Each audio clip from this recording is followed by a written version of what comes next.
And now, tonight's special assignment. Women and guns. Sarah Palin made it popular during the campaign. But it is a growing trend in self-defense. Courtney Garish takes aim in tonight's special assignment. Courtney.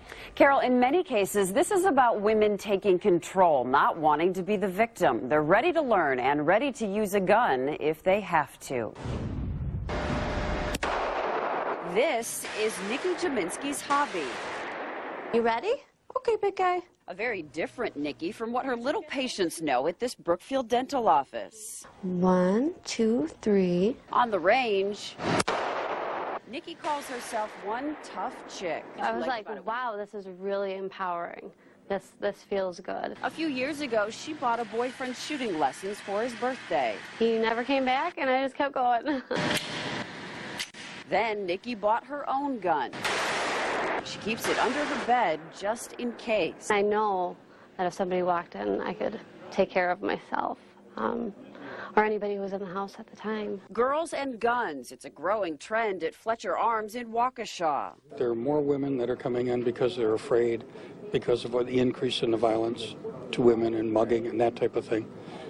And they're looking for something to protect themselves with. But just buying a gun doesn't do you much good if you don't know how to use it and you're not comfortable shooting it, especially when it comes to self-protection. This one here is a 22. With almost no shooting experience, I signed up for a lesson at Fletcher's with instructor Bob Yanis. And this is your safety. First step, safety and how to hold a gun. In teaching the basics, Bob removes the fear many women have about firearms, replacing it with knowledge. This is the same as a golf club, because a golf club does the same thing. It sends a projectile to a target. After a few hours in the classroom, it's time to shoot. Bend the knees just a little bit. Remember to breathe. With the right instruction, anyone can be a good shot. Very nice. But when it comes to using a gun for protection, that's a different mindset. Danielle Haber found that out when she opened her own business. This is a cash business.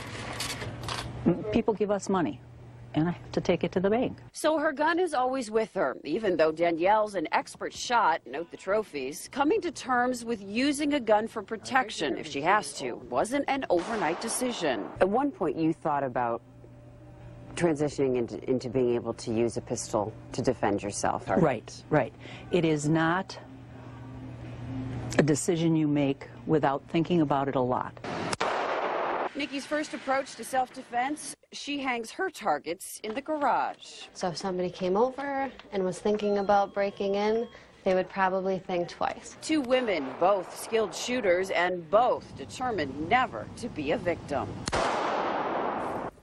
So a typical class lasts a couple hours and will cost you about $70. Many women come in for self-defense and then they end up liking it. So a lot of them actually join a league or pick up shooting as a hobby. Did you feel empowered when you picked up the gun and actually shot, or what did you feel? I wasn't as afraid of it as I thought I would be, because I felt like I had a handle on what I was doing. Right. Bob's a great instructor. He was there the whole time. It's kind of a competitive thing. When you do well, you feel good about it. Shooting at a target. So, okay. She's got the targets on display in her cubicle here, so. I'm proud of my aim. Okay, way to go, Courtney. Thank you.